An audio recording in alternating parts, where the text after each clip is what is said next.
Hi అండి, అందరికీ నమస్కారం. Welcome to my channel. ఈ వీడియోలో ఇప్పుడే అందిన వార్త అండి, సజ్జల అరెస్ట్ తీవ్ర టెన్షన్లో మాజీ సీఎం. పూర్తి వివరాలు అయితే ఈ వీడియోలో తెలుసుకుందాం. వీడియో ఎక్కడే కానీ స్కిప్ చేయకుండా ఎండ్ వరకు చూడండి, అప్పుడే పూర్తి ఇన్ఫర్మేషన్ అర్థమవుతుంది. అలాగే వీడియోకి ఒక లైక్ చేయండి ఫ్రెండ్స్. ఒక వీడియోలోకి అయితే వెళ్ళిపోదాము.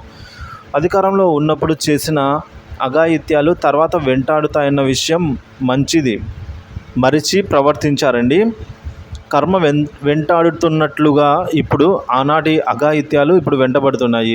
వైసీపీ హయాంలో టీడీపీ ఆఫీసుపై దాడి కేసులో ఇప్పటికే లేళ్ల అప్పిరెడ్డి, జోగి రమేష్, దేవినేని అవినాష్పై అభియోగాలు ఉన్నాయి. అయితే అరెస్టుల భయంతో సదరు నేతలంతా ముందస్తు బెయిల్ కోసం హైకోర్టును ఆశ్రయించారు.